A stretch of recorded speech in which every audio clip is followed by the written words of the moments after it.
Redirecting. There we go. Okay, do we hear anything?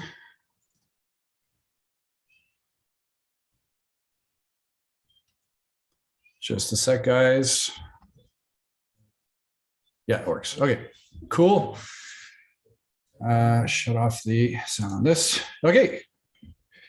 How's everybody doing?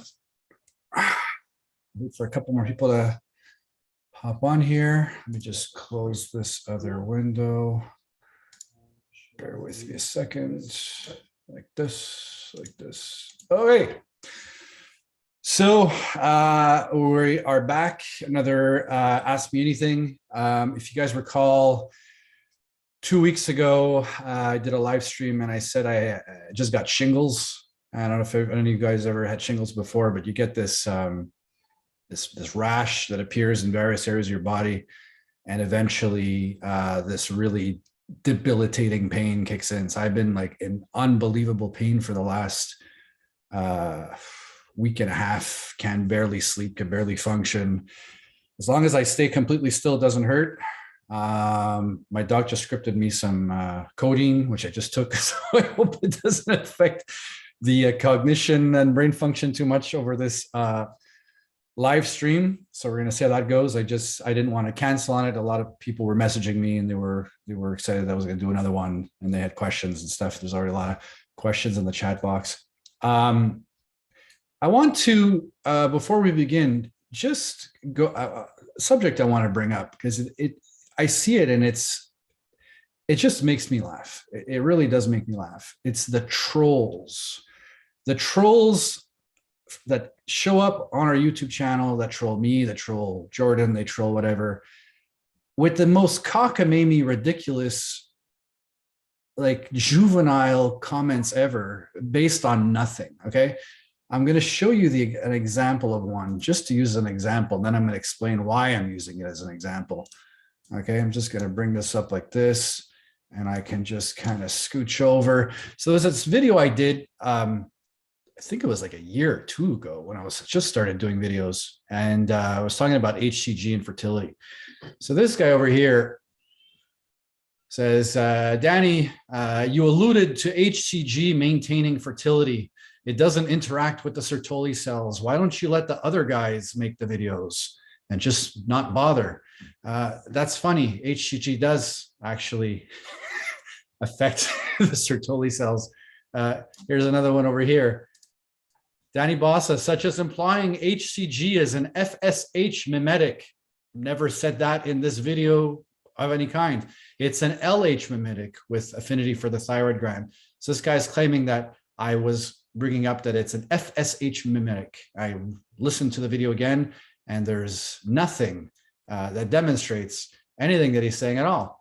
Let's just throw in one over here. You said HCG increases sperm count.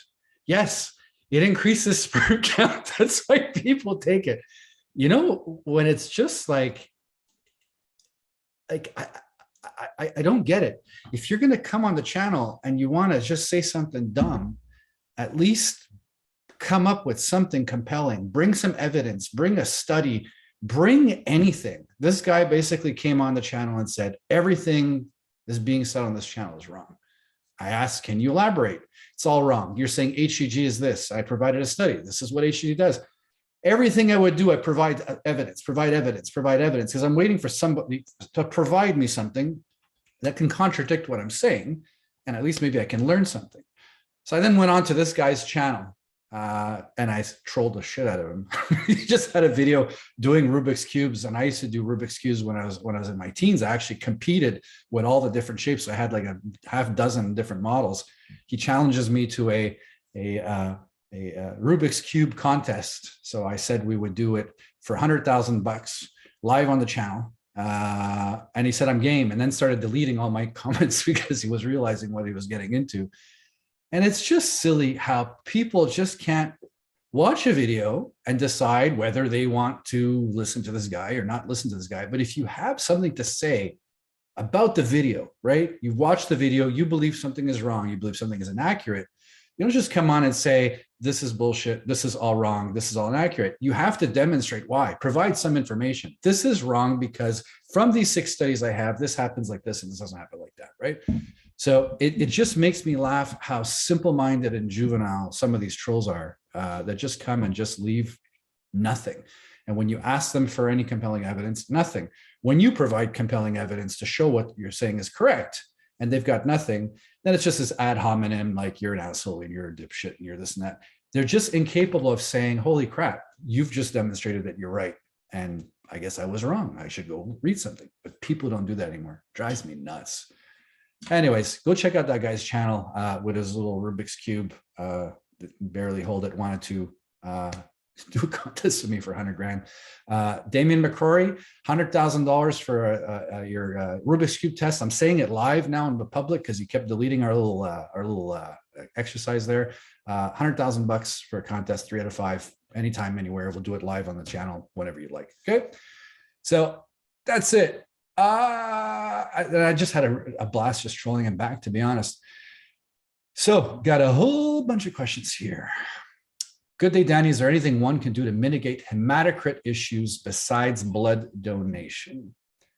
Okay. When you're saying hematocrit issues, are you like well above the range? Because most doctors get into a bit of they panic when they see numbers exceed a certain amount. So as soon as it's getting into like high 40s, low 50s, they start losing their shit. And that's typically not the case. When we are getting on testosterone replacement therapy, it will, to a certain extent, drive up hemoglobin and hematocrit levels. And this is normal and to be expected. For some, it will drive it up a bit. For others, it'll drive it up much more. I tell everybody, make sure that you are really, really hydrated when you do your labs, because the slightest bit of dehydration will skew those values. And you'll actually see higher values than what you would have actually had you just been hydrated. Okay, so hydration is a big one. And when you're saying, mitigate hematocrit issues, I'm not sure if you mean like you're approaching 60 or if you're just high 40s. There is a study that we posted in the group, and I'll actually find it after this thing. I'm going to take note of it. Post-hematocrit study. Okay, so I'm going to post it under this video when I'm done, about how it is not the big issue that we thought. Now, if you've got high hematocrit, high hemoglobin, and then you've got high blood pressure, your platelets are getting elevated, you've got liver dysfunction, you've got insulin resistance and whatever, it's like I keep saying, as you are adding all of these underlying conditions one on top of the other, they will compound, they will become an issue. Now, in the absence of all these other issues, if all you have is some elevated hematocrit and hemoglobin, it's typically not much of an issue. So how do you bring it down? I mean, obviously, if you're on a really, really high dose of testosterone, you can always try dropping your testosterone dose down a bit to see if that helps.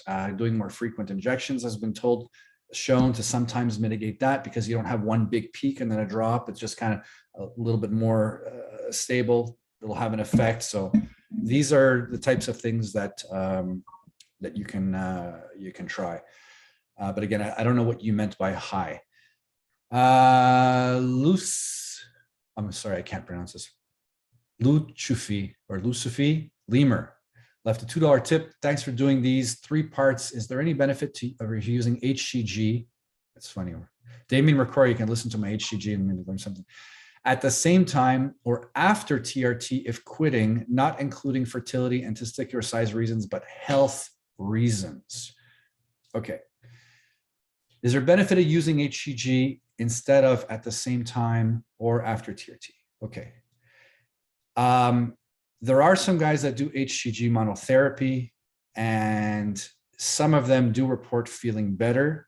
Usually when these guys move over to actual testosterone replacement therapy, they report feeling better. Okay, so if I take a group of guys doing HCG only and a group of guys doing testosterone only, the vast majority of the ones doing testosterone are going to feel better. Okay. Now, some of these guys may experience something like testicular atrophy. You're saying not to mention it, but I'll just bring it up really quick. Sometimes the atrophy is severe and it can be painful. And adding a little bit of HCG will basically act as an LH mimetic in the testicles. It'll basically tell the testicles to start producing again. It prevents them from atrophying. Okay, so some guys will take it specifically for atrophy. Other guys take it specifically to increase sperm count. Yes, Damian McCrory, HCG is used to be taken for stimulating sperm count. And I know this because I had low sperm count, and then I hopped on the HCG, and then I had good sperm count, and then I got my wife pregnant, and that's why people take it. The other benefit is some guys have reported that when they're on testosterone replacement therapy, they've got really good libido, they've got good erections, and everything is going well, but they find that during sex, they're lacking a little bit of sensitivity, and they're actually having a hard time climaxing. And for some of these guys, adding HCG will actually improve sensitivity. Okay, so you're just getting a lot of that feeling back that maybe you didn't have before. Now, this doesn't affect all guys, it affects some guys. Now, just to stay on HCG by itself, I mean, there's different schools of thought. Some guys will stay on HCG alone, monotherapy. Keep in mind that HCG is still suppressive, okay? HCG is pretending to be the LH hormone that is made by the testicles that tells the testicles to work, okay? So because the body is seeing ample levels of luteinizing hormone, LH, that whole signal from the pituitary hypothalamus telling the testicles to not make anything is going to stop, right? Because now you're introducing an exogenous compound that is mimicking the action of LH, okay?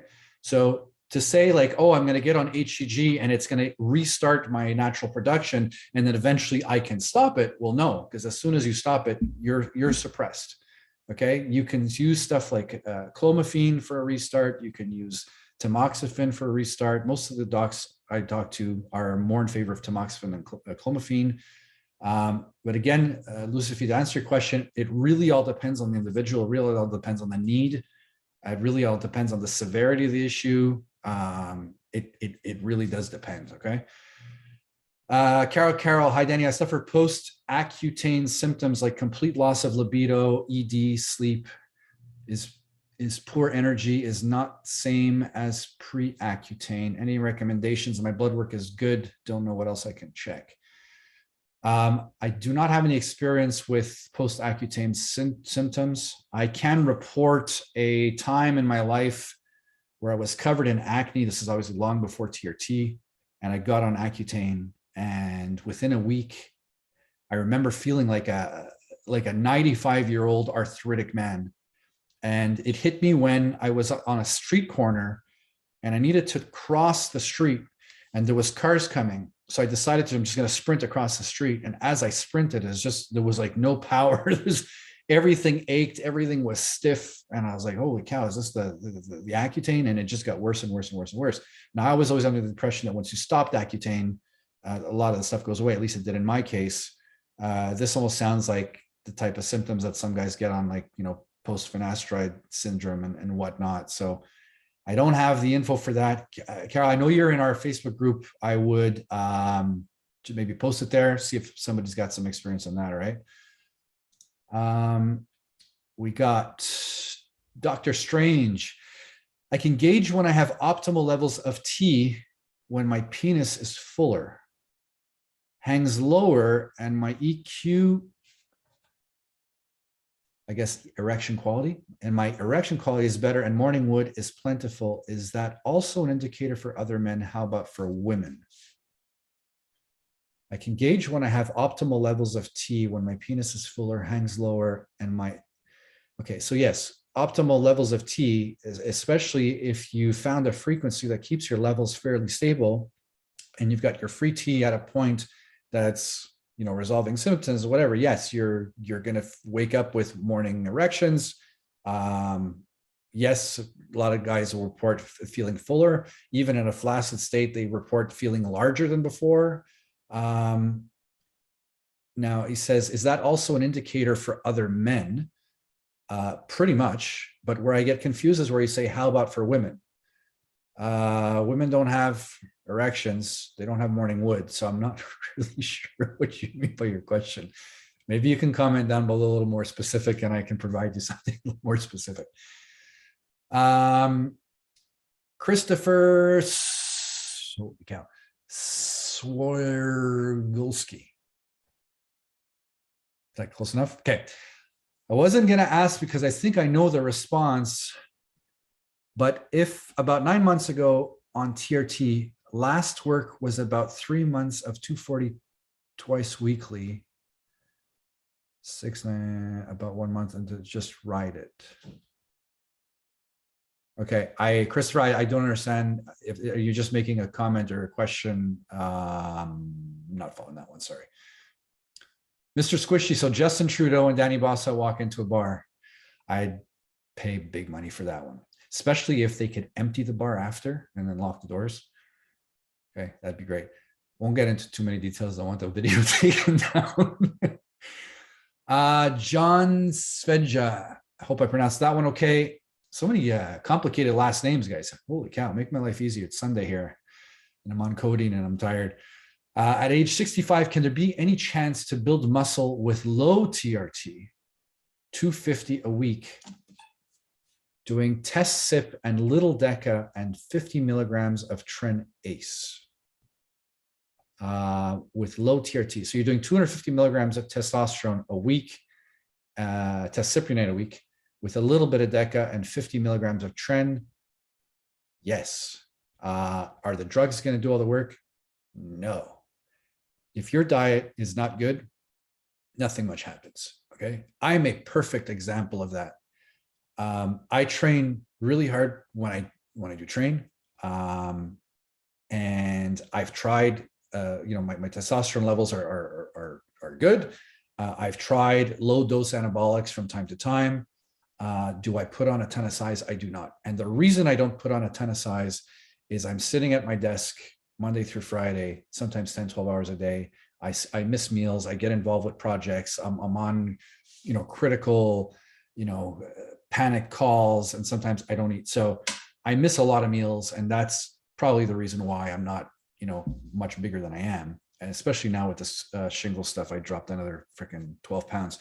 But John, the nutrition is so underrated as something that is required for you to build muscle. If you are training really, really hard and your diet is fantastic, you're getting ample calories, you're getting ample protein, you're getting fats, you're getting carbs, you're timing some of your macros. You're not just having, 2 meals a day, you're having several meals throughout the day. You're going to grow. I mean, the anabolics you're taking are more than sufficient. You could probably get by just on the 250 milligrams a week of testosterone, as long as the diet is good. Okay. You cannot out train or out drug a bad diet. Okay. The diet is really, really key. You can throw as many anabolics and train twice a day, 7 days a week. If your diet is not there, nothing's going to happen. So when you see these guys, these Instagram models and these bodybuilders with these sick bodies, it's the amount of food they are putting away. The food is huge. It's a full-time job. And I've tried and I just can't stick with the food. Throw me in the gym for an hour to train, not a problem at all. But trying to eat consistently throughout the day, I can't. And I know a lot of people can't. And that's usually why they're not getting the gains they want. And that's often why they refer to drugs, thinking this is going to help. And the problem is, as soon as you stop the drugs, you're just going to go right back to where you were before because the diet's not there. Okay, so get the diet focusing first. Jay Waggle. How much does DHEA affect libido on TRT, and does it affect DHT? Okay, DHEA on libido is a funny one. I have seen some guys absolutely rave about it. In particular, the ones with the sensitivity issues, the ones that were taking HCG to improve sensitivity. Some guys are throwing DHEA at that and finding a difference. Some are throwing DHEA and finding a drive in libido. And others take it and they just don't really feel much of anything. There's a lot of doctors out there that get you guys on protocols, and by default, they're giving you, testosterone and Arimidex and DHEA and pregnenolone and thyroid and metformin, and because they want your money. Okay, they want your money. A lot of guys have gotten off DHEA, got back on DHEA, have not really been able to tell the difference. Some do. My advice to you is ignore the labs, ignore whatever, and just say, I'm going to take 25 milligrams of DHEA a day, and I'm going to see, do I have a perceivable benefit? Is there something, a measurable, concrete benefit that I'm seeing if I'm taking it? Okay. And if you take it and you really don't know the difference, see the difference, don't bother. Okay. If you take it, you feel great, cool. Some guys go up as high as 50 milligrams a day of DHEA. You're getting a little bit on the high side. Some insist that they really do need that much. That's one of those things. It's really like, if I take this, do I feel better? Yes or no? Okay. Whether it be libido, whether it be erection strength, whether it be anything else. Eric Westland. Hello, Danny. Hello, Eric. Robert Simpson. I heard shingles is the worst. That's why I got the shingles vaccine. I'm not big into getting vaccines unless it's for something serious, or if I'm going to be traveling somewhere where there's a prevalence of something. You know, if I was going to go like on African safari and they said, you really want to get a malaria shot, I'd probably get a malaria shot. This shingles thing is really something. I've never felt pain like this in my life. And the funny thing is, if I take off my shirt and I just walk through the room, just the air molecules hitting my skin is like razor blades. It's really, really quite something. Steve Berman. Hi, dear friend. You can't gain. Okay. Thanks, Steve Berman. Johnny Bravo. Do you get better absorption from long needles if you compare it from short syringes? Okay. Johnny, if the oil is getting into the muscle, you're absorbing it. Okay. There's even plenty of guys that do what they call shallow IM, which is like they're not going deep into the muscle. They're sometimes just using like a 1/2-inch needle that they would typically use for subcutaneous shots, doing on a more leaner area. So it's just a very shallow shot, and their levels stay the same. So once you get that oil in, you don't really have to be concerned with it. The people that do have absorption issues are typically the guys doing the cream. Most guys will absorb the cream just fine, but I have seen some that will apply it and apply it and apply it, and they're just not getting anywhere. By the way, there was something I said to a guy this week, and then he corrected me, and I don't know if I was just high on high on painkillers or what. The difference in regarding, I know I'm going all of the tangent here, but I'm just going to bring it up. The difference in regards to when you test, when you do your labs, when you're on injections, and when you do your labs when you're on the cream, okay? When you're doing your labs when you're on injections, you want to do them at the lowest possible point, okay? So if you're shooting every Monday, you would want to do Monday morning prior to injection, which will be your lowest point, or worst case scenario, Sunday night, okay? If you're doing, you know, Monday, Wednesday, Friday, you would do any of those mornings prior to injection to find your lowest point, or potentially even Sunday, considering going Saturday and Sunday with new shots. When you're testing on the cream, it's a different approach. When you test on the cream, you want to be testing 5 hours after application. The reason why is basically to check to see if you're actually absorbing it. Okay. That's the only real measurement that guys are typically doing on the cream, is to see, am I absorbing it? Yes or no.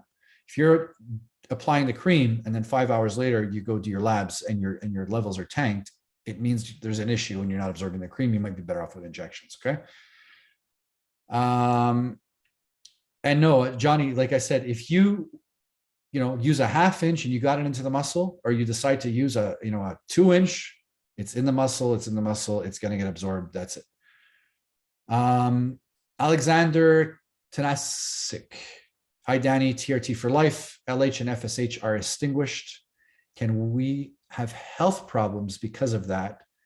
Could it have something to do with the thyroid gland and it work? Thanks. Okay. There are different schools of thought in regards to what happens to the rest of the body when LH and FSH get suppressed due to shutdown, due to exogenous testosterone. There are some that say it will stop the production of upstream hormones or limit the production of upstream hormones like pregnenolone and DHEA. Others insist it does not. We've seen plenty of guys on TRT getting their pregnenolone and DHEA levels, and levels are just fine in most cases. So that doesn't really seem to be the case. There's also a school of thought that discusses that it could affect neurotransmitters. We don't really know to the extent of how much. There's plenty of guys that get on TRT and they start off, 150 milligrams a week, and they're doing twice weekly injections, and they say they feel fantastic. They've never felt better. And then you've got, the handful of others that show up in the Facebook group saying, my libido is off or my erections are off.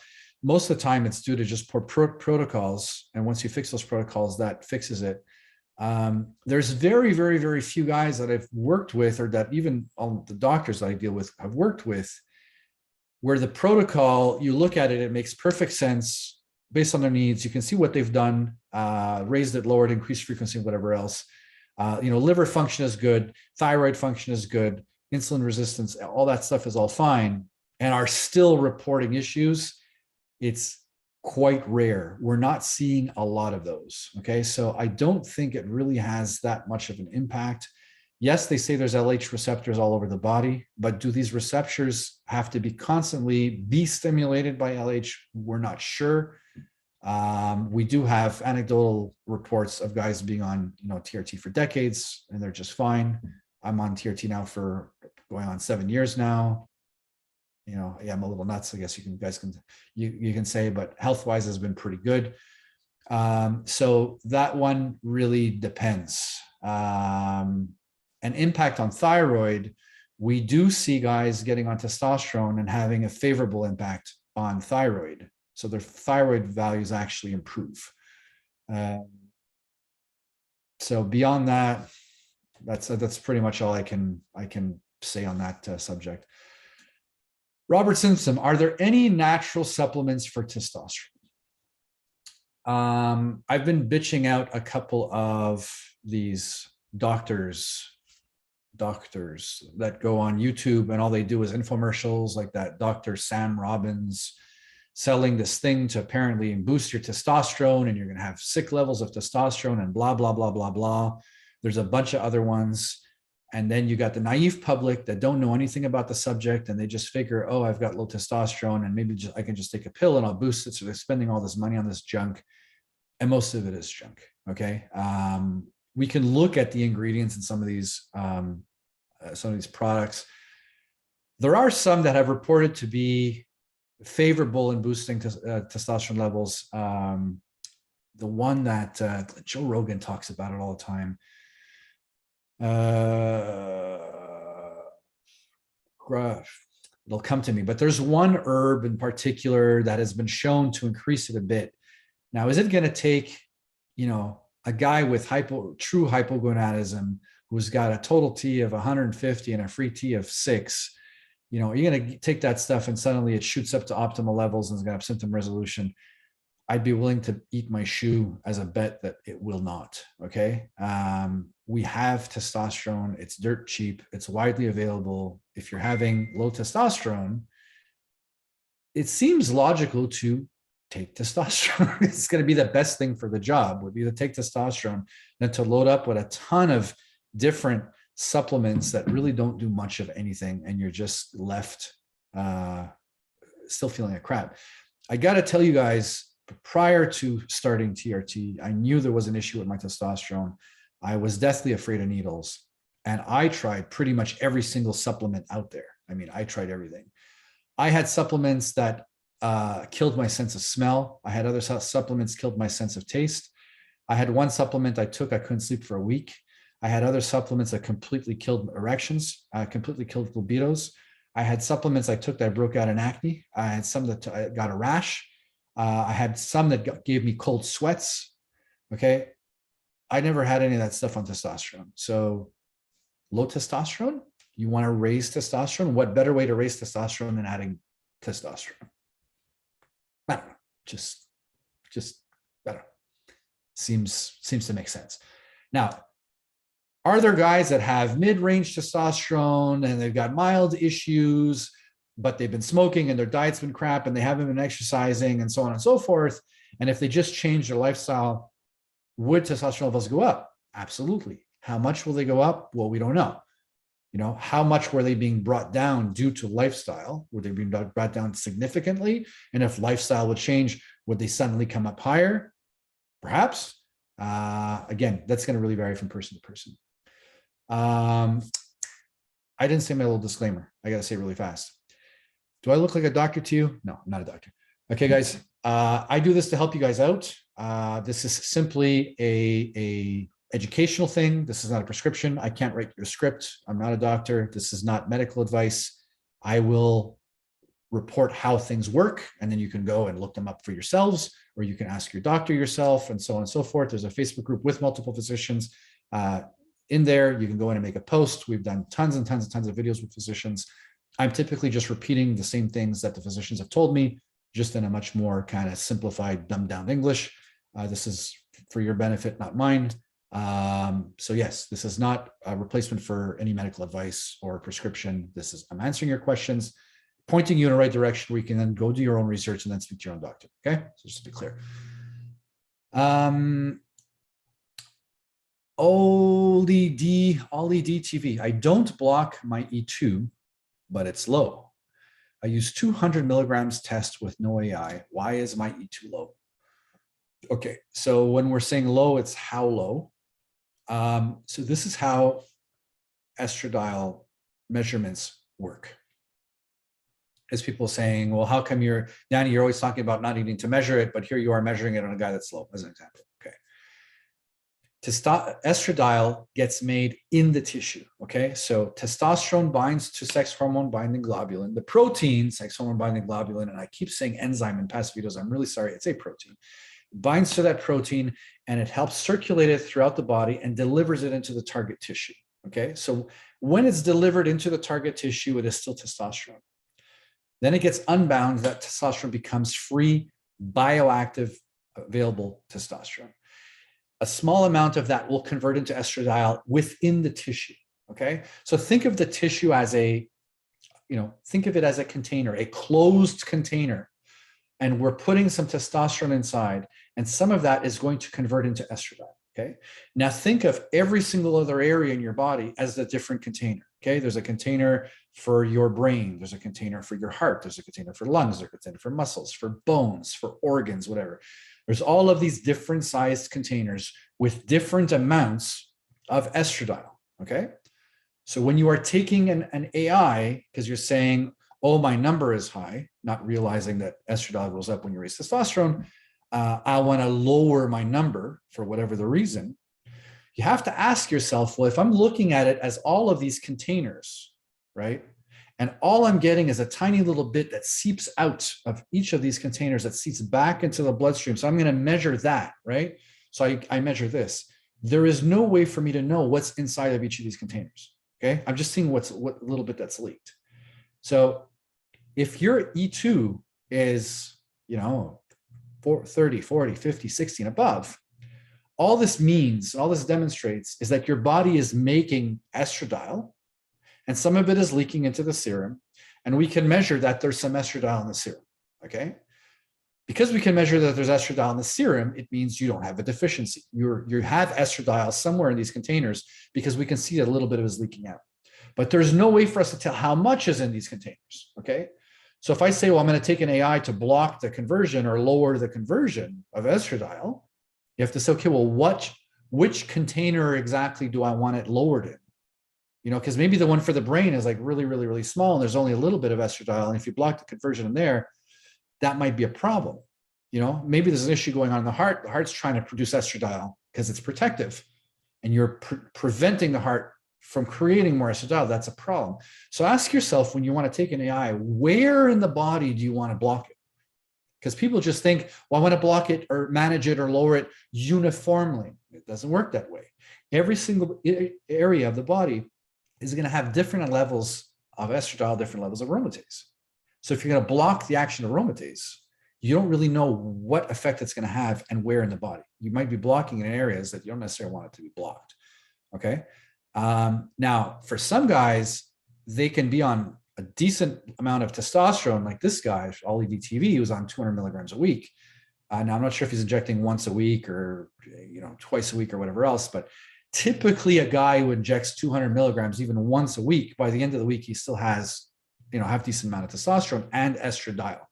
Now, if he's measuring very, very, very little estradiol on a dose like that, and typically that type of dose for most guys, 200 milligrams a week will get them at least 1,100, 1,200 total. So if he's got 1100, 1200 total, but his E2 is like, 12 or 10 or 8, all that basically means is we are not seeing much estradiol leaking out from these containers, from the tissue, back into the serum, which basically tell us there's likely very little of it in the body. Okay, so this could imply that there may be an aromatase deficiency. Okay, so it's an absence or lack of sufficient aromatase to convert enough testosterone into estradiol. Okay, so we measure it if we suspect a deficiency. If we measure it and there's almost none there, it means that this person may actually benefit from using exogenous estradiol to bring his estradiol levels up to something that makes sense in relation to his total and free testosterone levels. Okay. Now, if somebody has ample levels of it and you measure, we just stop measuring because we say you clearly don't have an aromatase deficiency. Aromatase is self-regulating, so we forget about it now. It becomes a non-issue. So I hope that answers your question. Matthias Gerhardsen, will free tests be lower over time on TRT?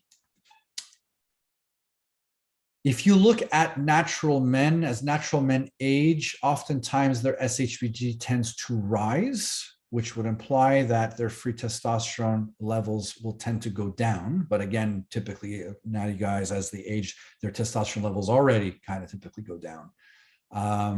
Now, if you're on TRT and you're just giving yourself a fixed dose, will your levels always be the same throughout the lifespan? No, they may vary.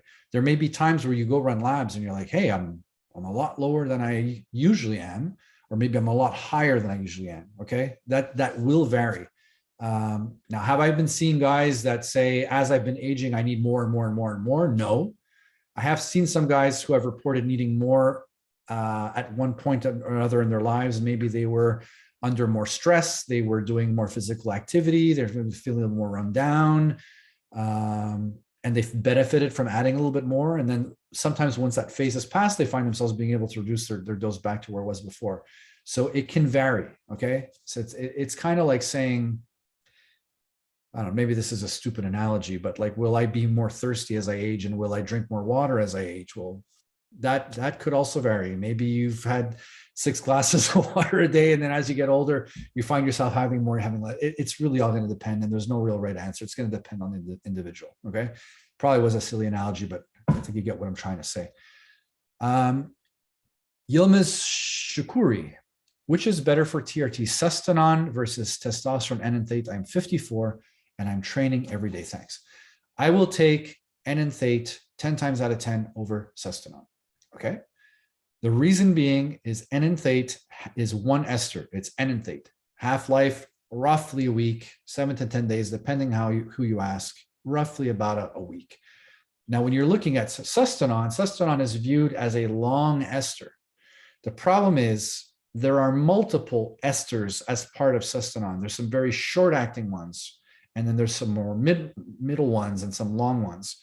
So what happens with guys is when they're taking Sustanon, they'll get a peak very, very quickly from the short-acting esters.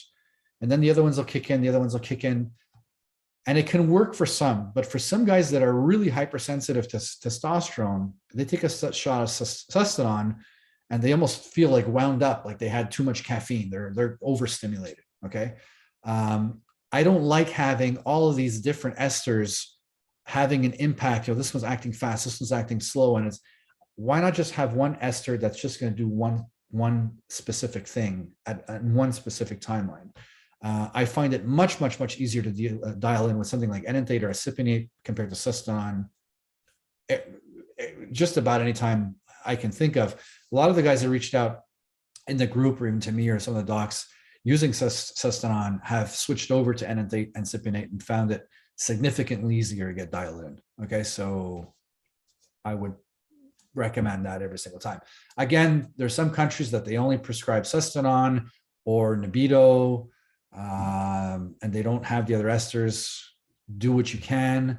Yes, Sustanon's a long ester. I still see some guys daily doing daily shots of Sustanon, every other day shots of Sustanon, just to make them feel stable and consistent. So yeah, I definitely prefer the other two over Sustanon.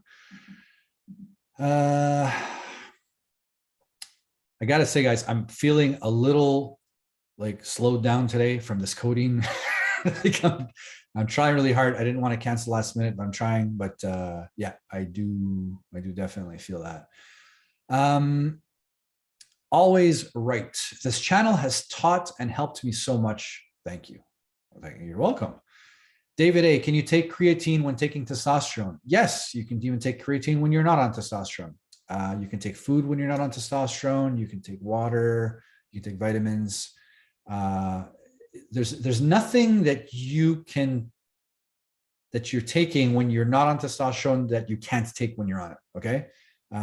Whatever that was working for you before, when you weren't on it, you can implement it.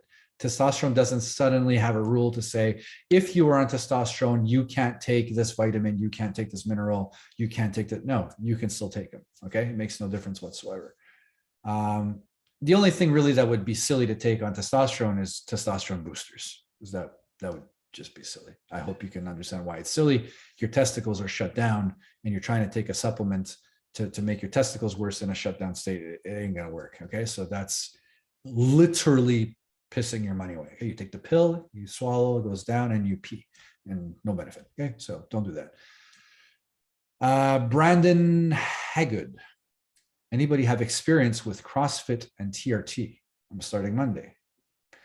CrossFit's fantastic. I know a few CrossFit guys, and they are in redonkulous shape. Now, if you had low testosterone levels and you've been doing CrossFit for a while, and now you've added TRT, you are likely going to see some improvements relatively quickly, because now you're going to have the testosterone that your body would have always liked to have had, and you'll start developing muscle and strength and losing body fat, and that's what it is. And again, if you just took the TRT and didn't do the CrossFit, not much would happen. Okay, it's the work and the diet, guys. The testosterone is a very small factor in this whole thing. Of course, if you're training like crazy and you're eating like really, really well, and you've got virtually no testosterone in your body, it's going to be a challenge. And even then, I've seen guys with what I would consider to be deficient levels of testosterone, and they've created themselves quite the impressive physique. And I could only imagine what they wound up looking like once they added testosterone to their protocol. Nothingness asks, hey, Danny, would you recommend a healthy but low testosterone 80-year-old male to look into TRT if needed, or would it be better to look into DHEA and pregnenolone? There is no age range for this. Okay, there are people that sometimes say, "Oh, you know, I'm 70 years old. I'm too old for that. You know, I'm 80. I'm too old for that." You're too old for what? You're too old to finally feel better and maybe enjoy your remaining years with a better quality of life. Like, why would that be an issue? I don't really get it. DHEA and pregnenolone. So my dad is 75. He's in really good shape. He'll drop down, do 50, 60 push-ups without even breaking a sweat. Okay, excellent shape, very, very active. He eats well. He's constantly going out riding, bike riding, walks, you name it. I talked to him about TRT, and he's like, no, I feel perfect. And then I gave him some DHEA and said, you know, why don't you try this and see what impact it has? He took some, and what he reported were that his muscles felt different. Now, I don't know if this was completely psychosomatic, and maybe he thought I was giving him steroids because he really doesn't understand much of this stuff. But he said that his muscles felt fuller and he felt stronger.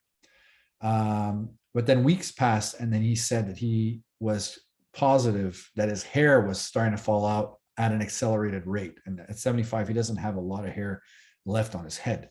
Guys, by the way, I don't know if you remember last live stream 2 weeks ago, I had completely shaved. So this is 2 weeks of growth.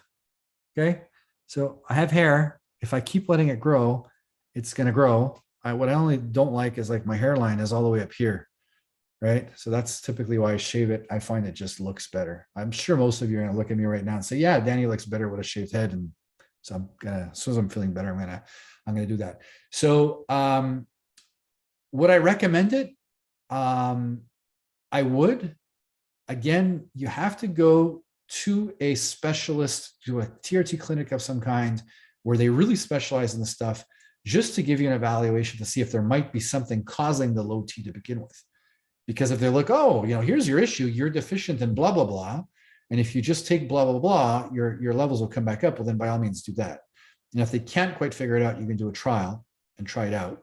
And there is a learning curve. Some guys get on testosterone, they feel better like within a few weeks, and then they never make a change to the protocol ever again. They never even ask questions about it. They don't join these forums and these Facebook groups or come on TRT channels. For them, they're taking their medication that made them feel better, and that's it. Okay. And yes, there are guys that get a little bit more curious, or maybe they've got issues or whatever, and they're going to want to know more. Now that I know everything that I know about TRT now, if I'd never taken it and then I was suddenly 80 years old, would I take it? Absolutely. Absolutely. There's nothing better for quality of life when you're getting older, to have more testosterone levels, to have more muscle mass, less fat mass. Your joints will feel better. Your ligaments and tendons will be better. Your organs will be healthier.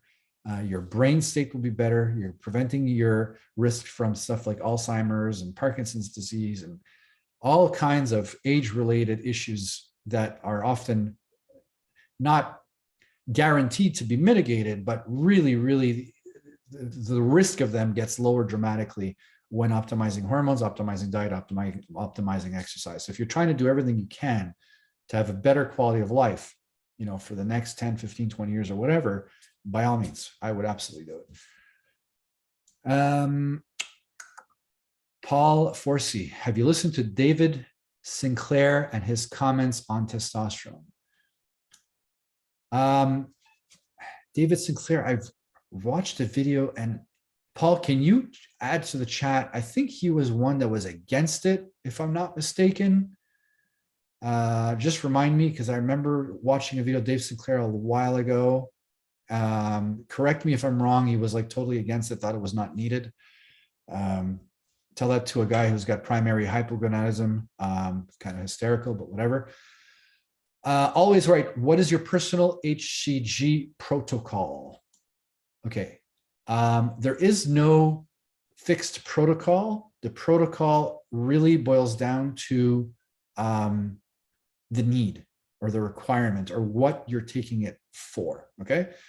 If you are suffering from some degree of testicular atrophy, and during that atrophy process, when I say atrophy, when you're taking testosterone, okay, your testicular function stops, and the testicles will wind up atrophying or shrinking a little bit.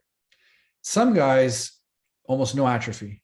Some guys will have a little bit. Some guys will have a little bit more. Some guys get severe atrophy, okay? So the guys that get the bad atrophy, they really have a lot of testicular pain. So they take HCG to basically mimic the function of luteinizing hormone in the testicles to keep the testicles working and maintain testicular size and also seminal volume, okay? So that's one reason to take it. And a protocol for that is usually, 300 to 350 IU twice a week is kind of like the standard for just preventing atrophy, improving sensitivity. That's usually the starting dose that I see being thrown around by most physicians, okay? Now, if you're talking about HCG in regards to fertility, sometimes you're going to need to go higher than that. A typical starting dose for that is usually 500 IU twice a week, okay? They'll do that twice a week within about 2 months, get a sperm count done. If your sperm count is fine, well, clearly it's working. If it's not, you can bump it up, maybe do 500 IU 3 times a week for a total of 1500 IU. So what physicians tend to do is they will increase, they'll put a patient on HCG, go get a sperm count. Is it okay? Yes, fine, we leave it as is. Is it not okay? We add some more. Go get a sperm count, check. If not, and they'll keep going and they'll keep going. I've seen doctors go as high as like 15,000 IU a week of HCG for some people to get their sperm count where it needs to be. So I don't really have a protocol. I can just tell you about what typical starter protocols are. 300 to 350 IU twice a week for sensitivity issues or atrophy, and more like 500 IU twice a week for a total of 1,000 for and up for fertility concerns. Okay. And David McCrory, it does. I don't know what planet what site or what you were talking about that HCG doesn't do fertility. That's why people take it. Okay. And it's amazing. I sent the guy study after study and article after article why people take HCG, and he just wouldn't admit that he was completely and utterly full of shit. This HCG, okay. Always Right says, I can attest. Oh wait, I skipped over Robert Simpson, but I'll just Always Right one. I can attest HCG really increases penis sensitivity and better orgasm for sure. There you go. Now, some of them get that. Now, if I take it, my libido is shot. Okay. Same thing with Dave Lee. Libido is shot. We just can't tolerate this stuff. Robert Simpson asked, what is a good range to shoot for when on testosterone cypionate once a week, 100 milligram injections? Okay. I rarely recommend 100 weekly shots unless you've got really, really, really high sex hormone binding globulin. Okay. If you've got really high sex hormone binding globulin, by all means, take once a week shots.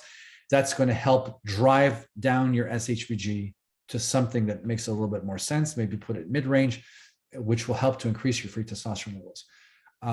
I do not target numbers. The doctors I deal with don't target numbers. Most of us don't give a shit about the numbers. Most of them, including myself, can probably do this stuff without labs. The question is really simple. We're going to start you here. In 2 months from now, tell us how you feel. Okay? So 2 months later, the guy says, I feel fantastic. Great. That's your dose. We're not going to care where his free T or total T or estradiol, he's dialed in. His health is fantastic. His libido is improved, erections improved, sleep is improved. His brain fog is gone. His joint pain is gone. His back pain is gone because testosterone also acts as anti-inflammatory. And he just feels he's got all this energy to go to the gym. He's training, he's eating well. What is there on that lab that we're going to tell him, oh no, you have to change something? I still haven't seen any evidence of this because it surpasses that clinical range that is designed for a population of primarily sick people. Great. If you want to be in that clinical range, you can have the same shitty testosterone levels everyone else does who aren't on testosterone replacement therapy, or you can actually have optimal levels of testosterone. Now, optimal levels of testosterone is what makes you feel your best. Okay. Now, if you're going to say, well, when I'm on 3 grams a week of testosterone, I feel fucking fantastic. That ain't TRT, and that's not going to be sustainable. Okay. We're talking about reasonable doses here. We're talking about, I'm bringing up my levels slowly. And when I get to here, I feel fine. You stop there. Okay. You don't just keep driving it up and driving it up and driving it up and driving it up, because you will eventually have some kind of side effects. Okay. So don't go by a level, go by how you feel. Again, you're on a deserted island. You've got all the vials of testosterone in the world. You've got unlimited syringes. You've got no access to labs. You're going to figure out how much of this shit do I need to take a week, and how often do I need to take it? Do I feel my best? That's it. That's really all there is to it. The problem is that guys are taking labs and, okay, but my number is here, this number is here, that. Now what should I do? And what should I do? And what should I do? Well, have you tried more? Have you tried less? Have you tried increasing frequency? Have you tried decreasing frequency? And when you do these things, are you trying just one thing and then giving it the time to test that one variable you changed? Or are you changing multiple variables? I'm going to increase my testosterone, I'm going to increase my frequency, and then I'm going to add these 5 other supplements. Oh, and now I don't feel good. What was it? There's no way to know. Okay. You got to change one thing and test out that one thing. The problem is that we're so fucking impatient that we want to feel good now. We don't want to feel good in 6 months, that we try all these different things, hoping we're going to magically get this perfect combination of supplements and see, I got it figured out. If I take 25 DHEA and 5 milligram pen and that, I'm going to feel better. No, you're just, I did that. I used to throw everything but the kitchen sink at it, and it just doesn't work. You do one thing, test that out. What does this do? Good or bad? It helped. Perfect. Okay, so now that we're here, what what's the new variable you're going to try that is going to last you for the next 6 weeks. Okay. So do not target a number. 100 milligrams is typically low for a lot of guys out there. I'd probably even say for most guys out there, I'm finding 150 milligrams being kind of the average of guys that report feeling good, not having symptoms, and so on. Okay, I'm just going to go through the chat, make sure there's no other super chats here. Oh, there are. Okay, so the guy whose next question, I'm skipping it. I'm going to reply to the super chat ones, and then I'm going to come back to you. Cool dude, he tipped $10. Thank you, cool dude. TRT initially provided me a significant cognitive boost in addition to the other benefits. Over time, it has gotten much worse. What should be looked at? So on the cognitive function, cool dude, I'm not the best guy at this stuff. My best reference right now is Dave Lee for this type of thing when it comes to neurotransmitters. He is fantastic at this stuff. He's my go-to. There's even the guy, Lucas Aon, Boost Your Biology. He's got a YouTube channel. He's done tons and tons of research and study into neurotransmitters and things that improve cognitive function and whatnot. Some of the ones that some guys have reported, DHEA being one. They added DHEA and they reported a reduction in brain fog. Pregnenolone is another one. And again, pregnenolone is very much hit or miss. Some guys take it like me, my libido's gone. It's just gone. And others, they'll take it and they say it's like almost like the sun came out. It's all their brain fog is gone. I would probably say you could start trying with a really small amount of pregnenolone, like 5 milligrams a day, and test that out a little while and see, does it have any impact on libido, yes or no? If it's got no impact on your libido and maybe it's even improving libido and you're feeling good, you can try titrating that stuff up. It's hard really to overdose on pregnenolone, okay? It's not gonna happen. There will be a point you'll get to that you're gonna feel like it's too much. But I have seen a lot of guys with brain fog just taking pregnenolone, and that has helped them tremendously. Definitely look at your diet, definitely address any deficiencies. The body is such a complex thing and there's so many factors that can be affecting it. A lot of guys reporting brain fog these days just don't realize the extent at which they are stressed out because of this whole pandemic thing going on. They're not sleeping as well. They're on a constant state of stress. Maybe finances are starting to hurt them. Their businesses aren't going well. Maybe it's putting strain on their marriages because maybe they're in a zone where things are all restricted and everyone's cooped up like sardines all the time. Just that state of stress can have a definite impact on your brain and cause some form of brain fog. But definitely check out, Dave Lee right now has a Facebook group called Advanced Fundamental Health. I would go check that out, make a post there. He's coming out with a YouTube channel. He's going to be putting a lot of content. So he goes really into the, he and I are very much on the same page for most stuff. I tend to be I'm going to take something complicated and I'm going to try to dumb it down and make it as simple as possible and just spoon feed it to you in such a way that you're just going to get it. Dave will get into really the nitty gritty technical stuff for people that really want to know a lot more and like that, the technical side of things. Okay. So we're approaching this problem from two different sides. He gets into really more technical stuff. I try to keep it as simple as possible. That's why some will, want to watch this, others will want to watch that. It's going to depend on the need and whatever else. So cool, dude. I hope that answers your question. I'm going to go down. Are there any other chats here? John and Mo Property. Hi, Danny posted my message about using gel and my numbers in the chat. Cheers. Okay, so John, I'm not sure if I'm going to have to go look for that one now. Okay.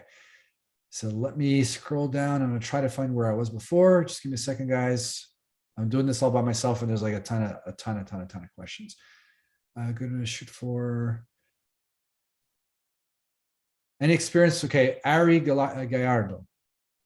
Any experience with Primobolan? I've heard it serves as a relatively safe add-on to TRT for muscle accretion, not looking to touch AAS orals or Nandrolone, considering the horror story anecdotes. Okay. We typically just talk about prescription meds here, like testosterone. Primobolan is not a prescription med. It's used in the bodybuilding community. It's mostly used for aesthetic purposes. So I don't know when I talk about it, but I'll answer the question. It is typically a very safe, mild compound in comparison to all the other ones. It's a DHT derivative. It's one of those things that you can add if you'd like to see what impact it has. If you're asking me myself, I have tried multiple compounds in very, very, very, very small doses, and I've never really seemed to feel good on any of them. I might feel okay at the beginning, and as time passes, it either starts affecting my sleep, or it starts affecting libido, or it starts affecting erections, or I start feeling lethargic, and then I get off the stuff and I feel better. You know, I tried Primobolan, I think at like 100 milligrams a week, which is like nothing. Did I really feel anything on it? No. Again, my diet is crap for this stuff. I have a really hard time sticking with diet, so I'm the last person to ask about some of these things. However, I do know a bunch of guys that have added even just a small 100 milligrams a week to their protocols and say, oh my God, it's the greatest thing ever. And again, this is stuff that you can only get underground. It's not a prescription drug, so it's not really stuff that we want to promote here. So I would say look into it, do your research. I'm answering because you asked the story. Okay. Oh wait, and not looking to touch AAS orals or Nandrolone, considering the horror story anecdotes. Yeah, so Nandrolone definitely can have an unfavorable impact on the brain. I was one of those on a baby dose of it, got severe anxiety, severe insomnia, panic that took forever to go away. Primo isn't really one to do stuff like that unless you're hypersensitive to, you know, I never had that on Primo, what little bit I took, but it's definitely considered much safer to use than the Nandrolone. And again, the orals I would stay away from. They go through the liver. They will impact liver function. And I keep repeating on this channel how important liver function is for you to feel your best on TRT. So avoid anything that could be hurting the liver, like orals, even stuff like Tylenols and all this stuff. If you're popping Advils, 2-3 times a day because you've got some kind of issue, that is going to take a toll on your liver. I'm in the process right now, as per Dave Lee, doing a full liver cleanse, just to bring it up. So I got Thorn liver cleanse here, and I got True Niagen here, and I've got NAC, and I've got TUDCA, and I've got liver capsules, and I'm trying to see if I can get my liver function improved. So Ari, I hope that answers your question. Barbara Troy, 46-year-old, train BJJ 5 days a week, plus lift 3 days a week. 575 total T, do have some symptoms of low T. How do I know if I'm a candidate for TRT? Thanks. Okay. So Barbara Troy, there's a number of factors here. Your total T is 575. The problem is that we do not know what your SHBG levels are, which means we don't know what your free testosterone levels are. Now, if you have 575, some guys could say, oh, this guy is, he's got mid-range testosterone. It's like actually a half decent level of testosterone.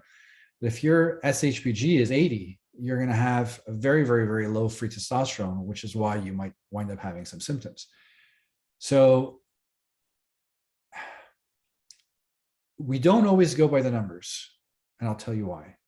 I've seen guys with total T of 250 and they say, I feel fantastic. Don't change anything. I've seen guys at 1200 with every symptom under the sun, and they had to bring their testosterone levels up to 15 or 1600. And they're like, hey, I feel better now. I feel better. I feel better. So just the numbers by itself don't mean anything, because I don't know what number you specifically would have to be at for you to feel your best. Okay. I don't have that information. So my advice would be go to a clinic. There's plenty in the channel that we talk about, that people that participate, or join our Facebook group. Go to clinic, get an evaluation, check what your SHBG levels are. If your SHBG levels are really, really high and your free testosterone is in the gutter, then you can maybe see, are there things about your lifestyle that's driving up SHBG that high? You know, maybe those can be fixed. SHBG comes down a little bit more, free testosterone comes up. But I can't really advise just based on I have 575 total T and mild symptoms, what should I do? It's really, really all going to depend. If you see a legit, experienced clinic or physician that knows about this stuff, he'll be able to get a lot better feedback. He'll do some full labs and he'll check a number of things. You know, he'll check your thyroid function as an example. Maybe you're hypothyroid, you didn't even know it. You add a little bit of thyroid medication, like, hey, I don't need TRT anymore, I feel fantastic. So again, that's really going to depend on a lot of things. When we're doing, okay, you got to keep in mind that if somebody reaches out to me and says, here are my labs, what do I do? I got a million questions for them. Okay. When they go see a physician, they'll spend an hour asking questions about their situation to do a complete evaluation. They're not just going to say, here's my total T, do I get on testosterone, yes or no? Okay. It's just not going to work that way. Ari, this channel is such an awesome resource. Thank you. You're welcome, Ari. ZZZ, hi, I'm using cream twice a day, 3 clicks each time. I checked my levels 7 hours after the morning administration, and the levels of test was 450, SHBG 26, and DHEA was 28. Should I take DHEA supplement? Okay, so ZZZ, test your levels 5 hours after application, as I mentioned towards the beginning of this video, and that will show you, you know, after 5 hours, your levels should be considerably higher than they are that I'm seeing there after 7. 450. Yeah, I would say do the test. Next time you're going to be doing tests, make sure that you are checking these levels 5 hours after applying the cream. And I assume when you're saying 3 clicks each time, you're applying it scrotally and not somewhere else. Okay, because if you're going to apply it on the chest or the shoulders or back of the knees or whatever, you're not going to absorb nearly the same amount than if you're applying it to a shaved, clean, dry, shaved scrotum. Okay, always apply it there. And the DHEA, again, we don't really go, you know, your SHBG, your DHEA is 28. I would say don't touch DHEA now. I say you still need to dial in your dose potentially. You're not even sure if you're really absorbing it to the extent that you should. Get that figured out first. Once you have all that figured out and you're feeling better, later on you can decide, let me add 25 milligrams DHEA and see how does that make me feel. Does it make me feel better or worse? We're not usually telling people, I was kind of guilty of this, is telling people if your DHEA levels are low on the range, you can supplement. Some people still do it that way. Others have told me it's really not necessary. So again, we got 2 different kinds of schools of thought on this one too. Aiko and these names today, holy shit. Aiko and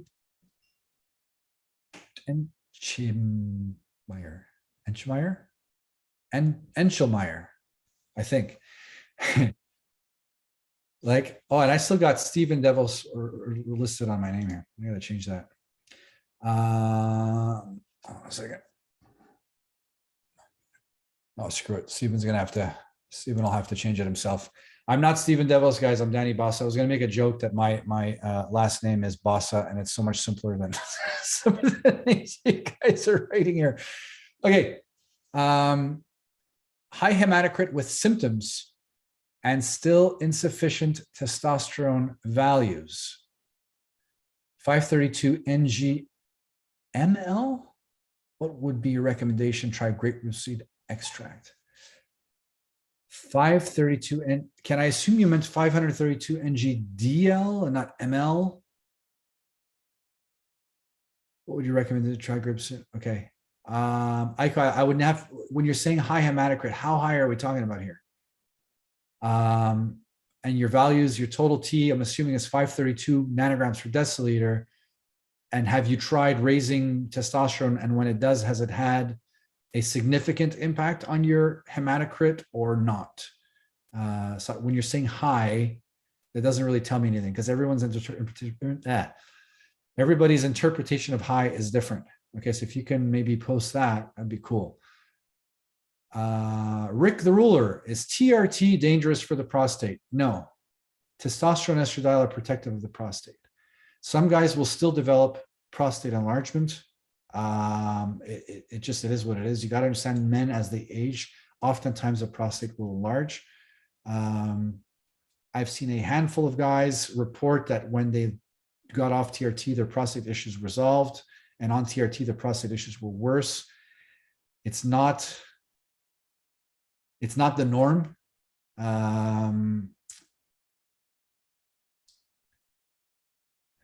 What I say, it's okay. To answer your question, is it dangerous for the prostate? No, it is not dangerous for the prostate. Okay. What is dangerous for the prostate is if you have an androgen deficiency, you have a testosterone deficiency, that will significantly increase your risk of prostate cancer. Okay, so being on TRT lowers your risk of prostate cancer.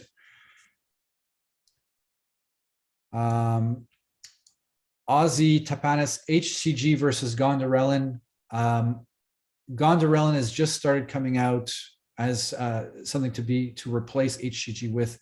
I don't know enough about it yet. I haven't really had frankly, even the interest to go delve into it yet. I know I should.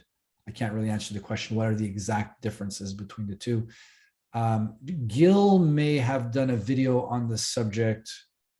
Now, if he did, Gil is going to get upset that I didn't watch his video. I'm sorry, Gil, if you did.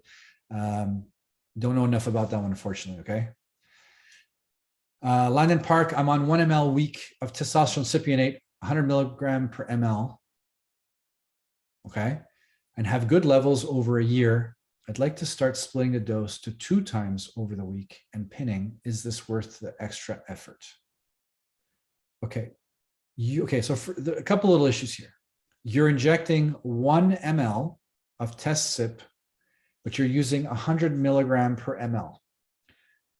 So my question to you is, why aren't you using 200 milligram per ml? Because then instead of injecting an entire milliliter of oil, you can be injecting half of a milliliter of oil and having the exact same amount of testosterone, okay? So you would be cutting your injection by half.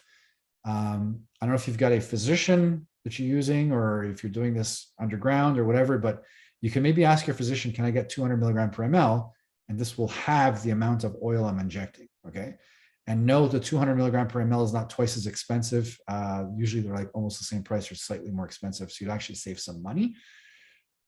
I have good levels over the year. Okay, we don't really care about your levels. What we care about is, how do you feel? Do you feel good? Or do you have symptoms?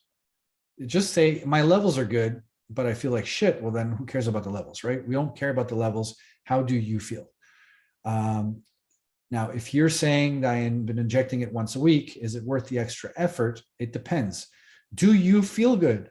Have you been feeling fantastic all week? I take my shot on Mondays, and even by Sunday, I still feel fantastic. Don't change anything. Change it for what? You feel fantastic. Now, if you're saying by the end of the week, I start kind of slowing down, that's usually a sign to either split the dose, so maybe go to twice weekly, and potentially even raise the dose. So I would suggest split the dose first. And if you say, yeah, I feel stable, but I'm still feeling like there's more to it, you can either increase the frequency or increase the dose. But is it worth it? That's going to depend. I don't know enough about your case. I don't know how you're feeling. I don't know what kind of symptoms you have. So it's going to be very, very hard to tell you that one. Christopher, oh, you son of a bitch.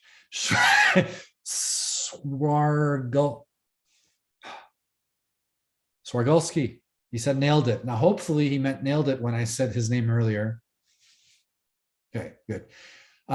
John and Mo property. My low testosterone diagnosis and free test is now top of normal range. Using Testogel for 6 months and HCG, it seems the gel is working well for me. Do you agree? Okay, let's read that again. My low testosterone diagnosis, so he had measurably low testosterone, is now top of normal range. Looks like it's working for me. Do you agree? Well, your levels are top of normal range, so clearly that gel is having an impact. That's kind of all I can tell you. How do you feel on that gel? Do you feel fantastic on the gel? Do you feel like shit on the gel? I don't know. That's kind of like the most important question. Everyone is so focused about their levels. You go on Reddit and like every second post is, here are my levels, what do I do? I don't know. Okay. How's your sleep? How's your libido? Tell me about how do you feel without sharing how you feel and what symptoms you have, and without a detailed explanation about what your protocol is. It's impossible to provide any feedback. Okay. It can't really be done. So do I agree? Well, I agree the gel is raising your testosterone levels. That's outside of that, I know nothing. Okay. I don't know anything else. Rick the Ruler, can HCG with clomiphene be a substitute for TRT? Why? Clomid monotherapy, anytime I've seen everyone take that, it just, I think I can count on one hand how many people said they felt good on clomid monotherapy. Adding clomid monotherapy, then HCG, just why not just get on test? Why do all these things to raise, I want to raise testosterone levels, right? I want to raise testosterone levels, but I don't want to use testosterone.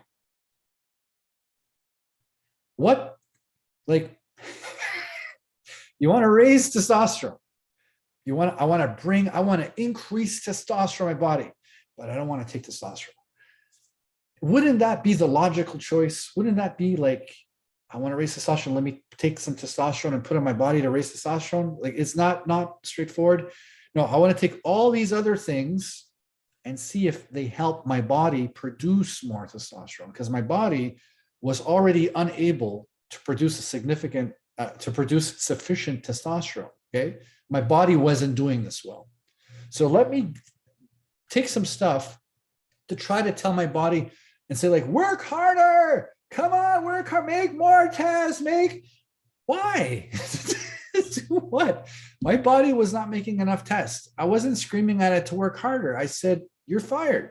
Okay, we're going to get rid of you, and I'm going to use tests from the outside. I'm going to put my test in my body, and I'm done. Problem solved. Guys, use the simplest, most straightforward approach. Okay, you wouldn't believe some of the guys I talk to that are on 50 different supplements trying to raise T. They're spending like $1,000 a month in supplements to raise T. Take some fucking testosterone.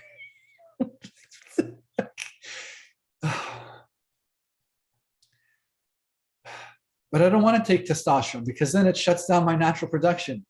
You don't have any freaking natural production. That's why you're symptomatic. That's why you have low test, because your body's not making enough. Yeah, but I'm afraid that it's going to shut down. It's fine. Your body wasn't doing it.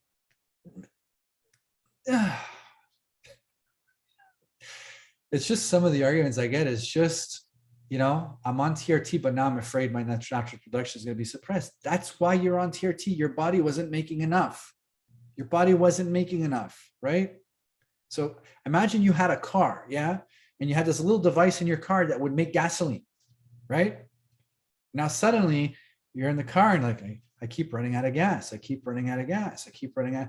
Well, let me see if I can fix this device. And how come this, what maybe I got to do this. Maybe I need new batteries. Why don't you just fill the freaking tank with gasoline? Done. No? Okay. Maybe it's the codeine. Maybe it's Maybelline. Can HG clomiphene be a substitute? Okay. Christian Garza Flores, what is the best protocol for a natural to increase LH and maintain levels stable without cycling compounds? Okay. Diet is big. Have a really healthy diet. Make sure you're not deficient in any vitamins. You're not deficient in any minerals.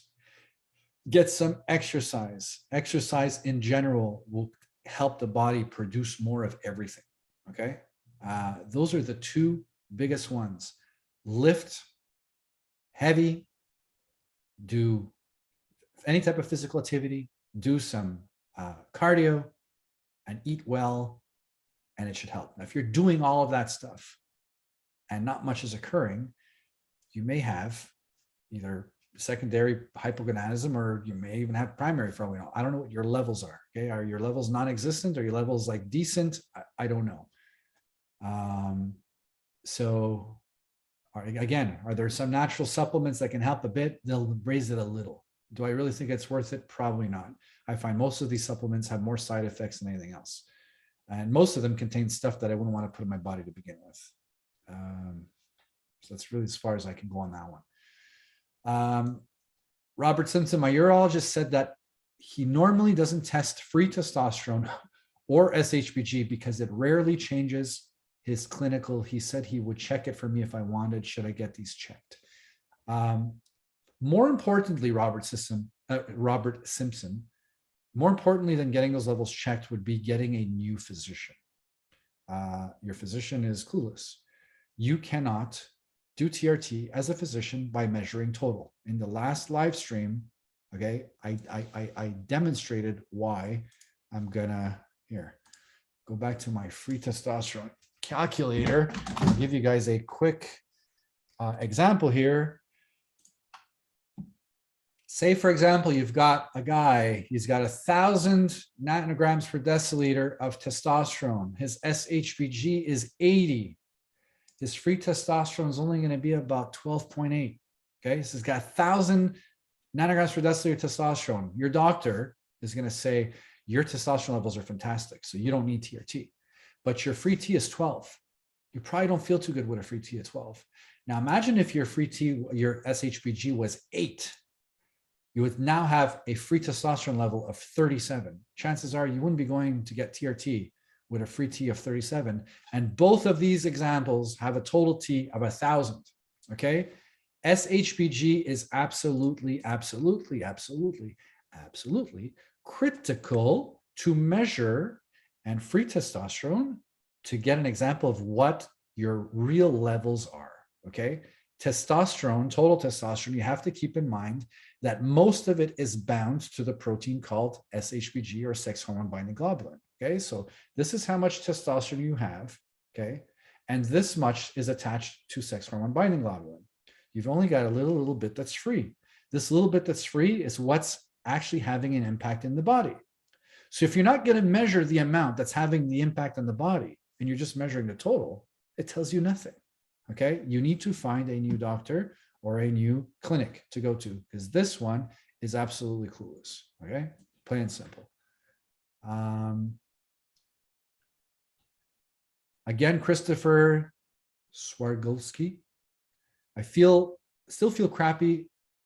Was what I didn't get in. Should I ride the 280 till my next work and try something different from twice weekly to more injections? Chris, look at your SHBG levels. Okay. Twice weekly will work good. Let's say for a guy with, anywhere between, let's say 25 to 30, let's say starting from 25 to 30 up till fairly high, twice weekly will typically work. Now, if you are below 25 or significantly below 25, that's when I would definitely say increased frequency. If you're below 20, I haven't seen anybody really in the teens for SHBG that report feeling fantastic on twice weekly shots. Oftentimes they're doing 3. Again, there's always exceptions. If your SHBG is single digit, it's like daily or other day injections.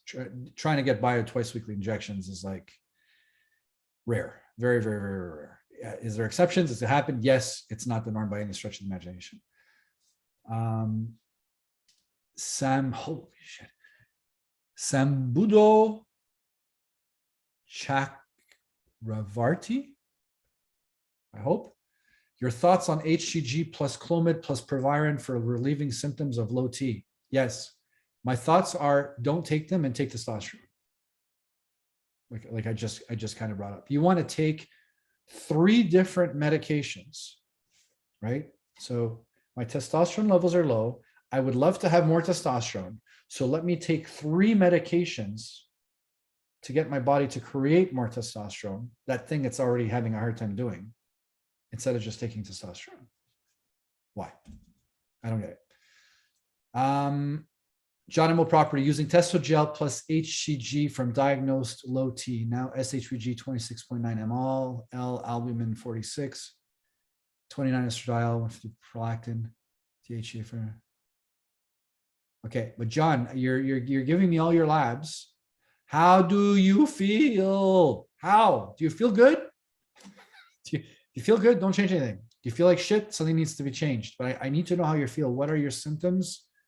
If you can put that all in one comment, it's here are my symptoms, here how I feel, here are my labs, whatever, I can hopefully give you something.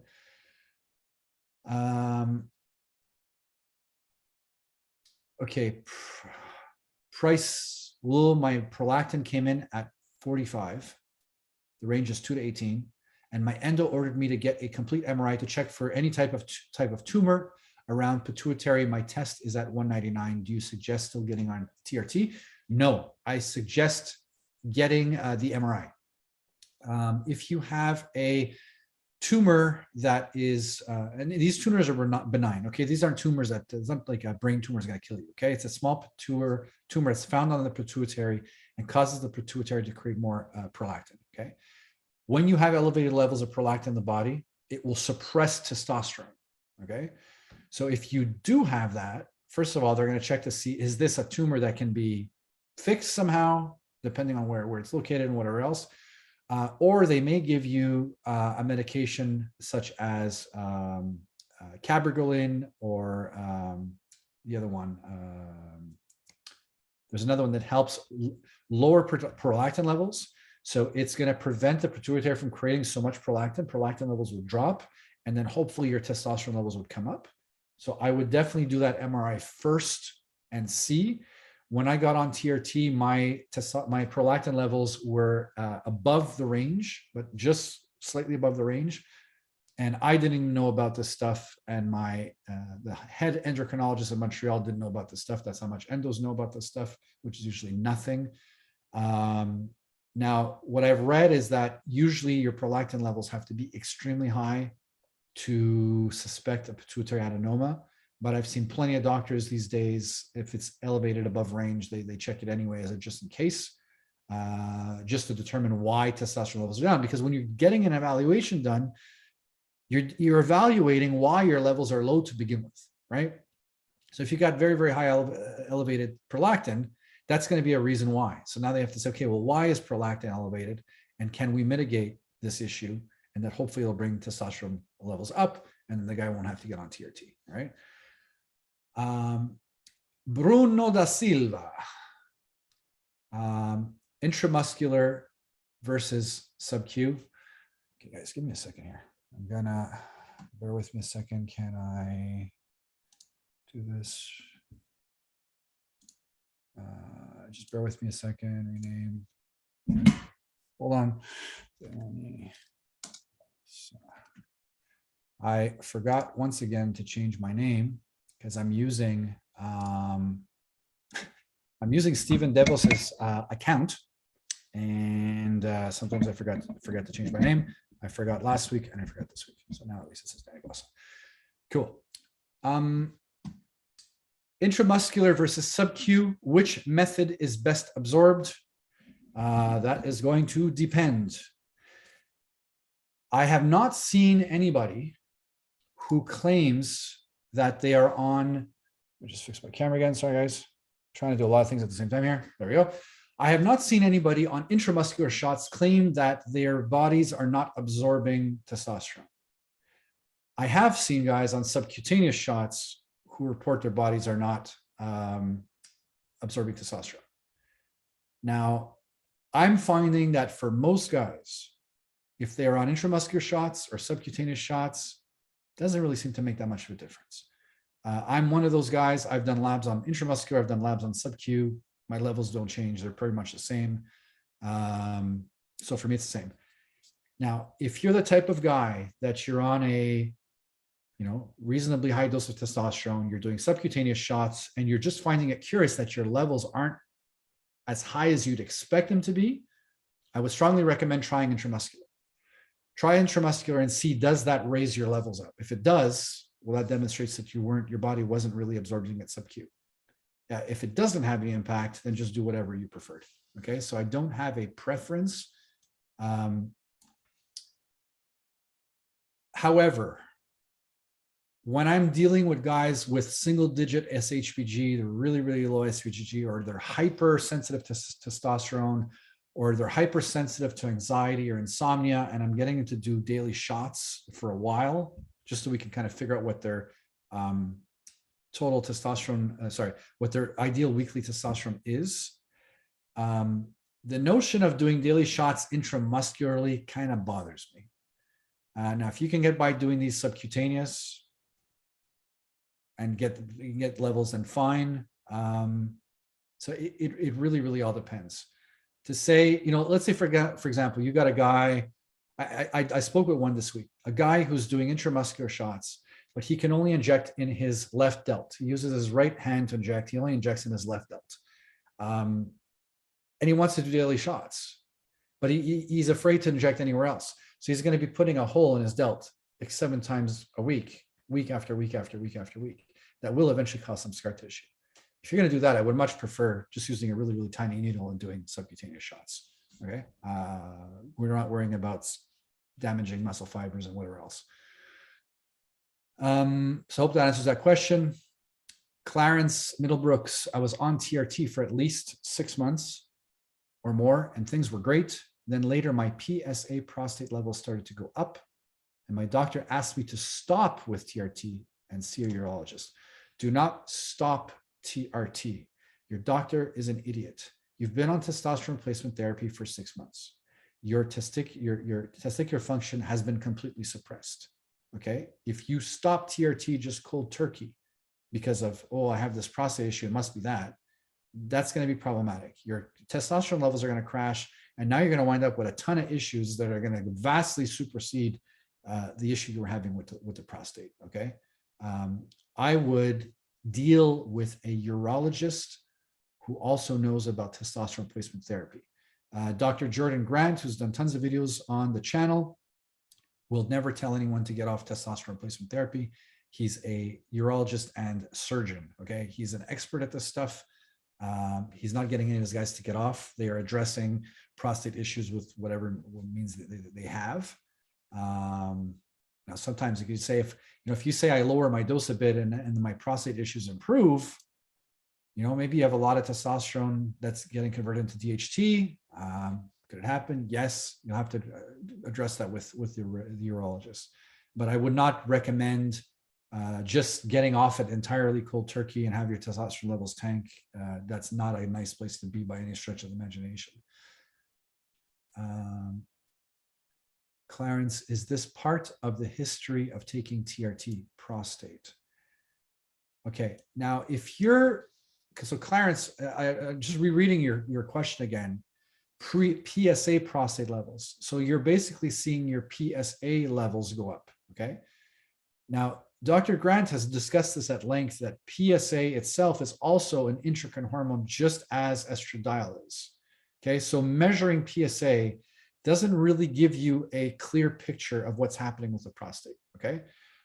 So what I mean by this is you can have low PSA levels and have prostate cancer, or you can have really high PSA levels and have no prostate cancer, okay? The PSA levels themselves don't determine what's happening with the prostate. Now, if you're saying, well, my PSA levels are high, but I have no symptoms of anything, go to a urologist and try to figure out why the PSA is high and get that checked out. Okay. You're just making sure. Now, if you're having issues with prostate, maybe you're having, it's cutting off your, lowering your urine stream, which is called BPH, benign prostate hyperplasia. You can try lowering the dose a bit to see, does that improve those symptoms or not? Okay.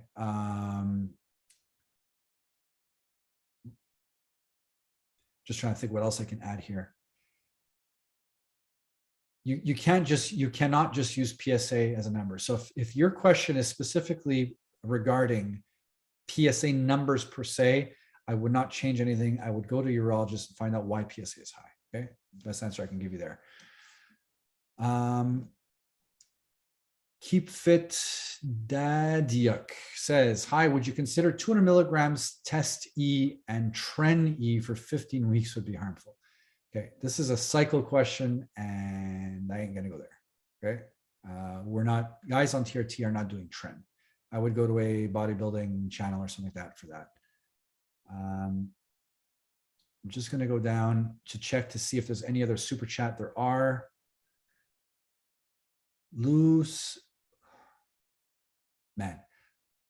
Lukufi learner, 173 T levels. Would HCG work faster than 200 mg T? If your question is what would raise your levels faster, testosterone will raise your levels faster. Testosterone will raise your testosterone levels faster than a medication that is going to try to get your body to make something it wasn't really making well of to begin with. Okay. Another person, Loris Tigers, did a tip $1.99 or £1.99. Thank you very much. No more super chats down there. Okay, we're at 2:36. Okay, guys, I'm going to keep going till 3. Do the best I can. I'm not there at all today. I took this codeine for this pain. I'm in a lot of pain. The codeine is like slowing me down. I really need to take a nap, but I didn't want to disappoint you guys. So I'm going to do it till it's 2:36 p.m. here. So I got another 24 minutes and then I'm going to call it. Okay. I'm scrolling through the chat and 2 people, Wayne, these freaking last names today. Holy shit. Crayoff Miller and J Mo both said Tomcat Ali. Yes, that was the herb that Joe Rogan has mentioned many times.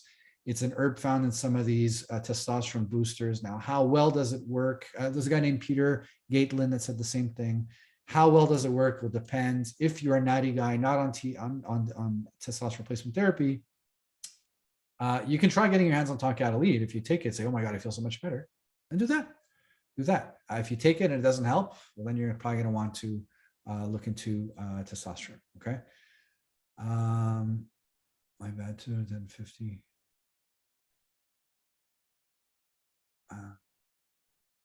Okay, David says, if you are on TRT for a long time, it always suppresses other hormones such as DHEA, pregnenolone, progesterone, and so on. Or can you be on TRT all your life and not need replacement of these hormones? Okay, I'll just use myself as an example. I've been on TRT for almost 7 years. My DHEA levels are fine. They're mid-range. My pregnenolone levels were mid-range. I've only measured DHT, I think, once, and that's been 7 years. So no, it's not necessarily the case that all these other hormones are just suddenly going to stop. Okay.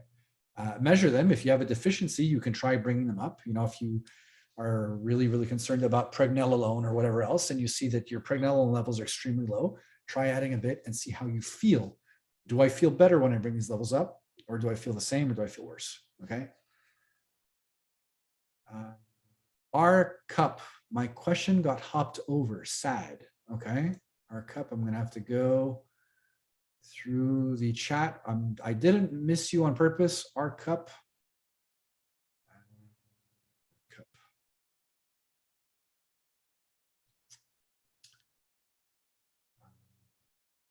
Oh.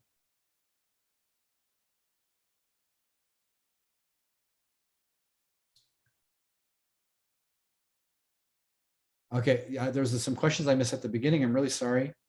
Our cup asks, hi, Danny, I'm curious how much vitamin D and ferritin levels affect health. My free T is at about 25 pgml. I'm going to assume you mean 25 NGDL.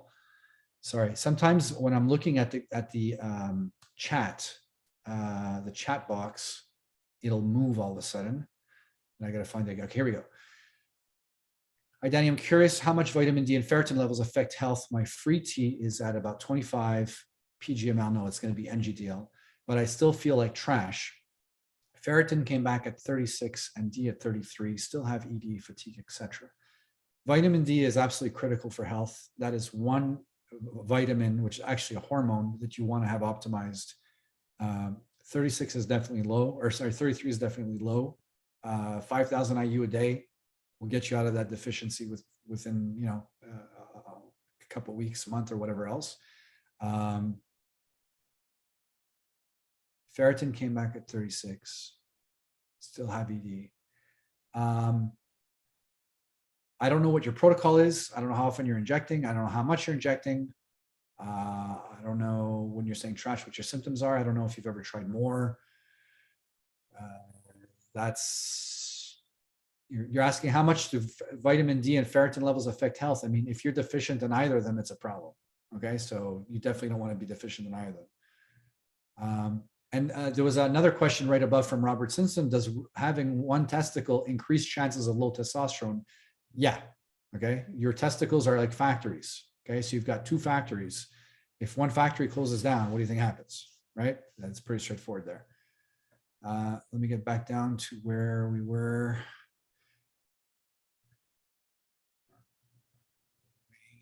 Next month.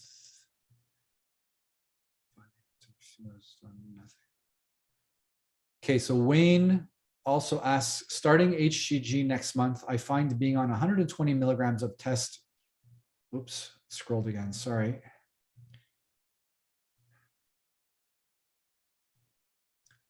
120 milligrams of test a week of TRT has done nothing for my libido. My total test is 1076. DHEA has helped. Wayne, what are your free testosterone levels and what is your SHBG and what is your protocol? Are you taking 120 milligram once a week? If you are, that rarely works. I don't have an idea of the most important things. Everyone is focusing on total T, and total testosterone is useless. I can do everything without people even telling me what their total T is, and just looking at free T and SHBG, and I'm fine. Total T for me is completely meaningless, tells me nothing. And Rick the Ruler says maybe increase your test, Wayne. Yeah. Rick the Ruler, I'm guessing his protocol needs some work. Ryan Russo, is it mandatory to donate blood while on TRT? No. Some guys tell me to donate and others say it isn't necessary. It's not necessary. People that are being told to donate blood on TRT are using clinics or doctors that don't understand that hematocrit and hemoglobin will rise slightly when on TRT. And the problem is that they're looking at a clinical range, and the top end of that clinical range is actually quite low. So as soon as they're seeing anyone approaching high, mid to high 40s, they're saying, oh, you got to go donate blood. Okay. I've seen clinics telling people they got to go donate blood every week to keep their hematocrit under control. It's fucking nonsense. Okay. You donate every week, you're going to have a ferritin deficiency, and then you have a really, really big problem on your hand. Don't do that. The donating blood thing is usually nonsense. I haven't really seen anybody so far that had levels high enough to say they really had to donate. I've heard through one or two doctors that they have. Again, there's people that live at altitude that are constantly high levels of hematocrit and hemoglobin, because that's what happens when you're living at elevation. They're not all dropping dead. They're not lining up at the blood banks to donate. Okay, it's usually a non-issue. Now, if your hematocrit is approaching 60 or surpassing 60, okay, you got to get that looked into. But just to say I got to go donate blood like a lot of these clinics say, absolutely not. And that's not just me. Any other doc that's been on the channel has said the exact same thing. So I'm just repeating what they're saying. Xavier Marocain. Oh, maybe it's Xavier Marocain, French. Great class, 53 years and on 250 mgs. Hold on a second, it scrolled again. Sorry, guys. This is so annoying when it does that. 53 years on 250 mgs of testosterone enanthate in 2 shots per week. At times I get the sweats at night. Is test the cause? If so, why? Okay, Xavier, 250 milligrams a week is a pretty high dose for most guys. Okay, I'm an outlier doing 250 to 300 a week. That's a very small fraction of the population is going to be on something like that. Most guys I know get my levels on 150 milligrams a week. I need like sometimes double what they use to get the same levels. So all you're telling me is what your dose is, and you're injecting it twice a week. I don't know how high your levels are. How high are your pre-testosterone levels?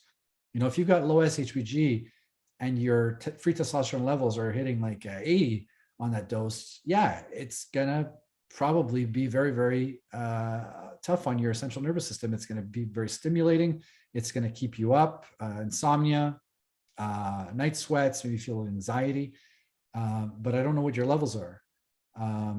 Again, if your SHBG is very, very low and you're doing 2 shots a week, I know, you know, my SHBG is quite low. If I do shots twice a week, I really don't feel well at all.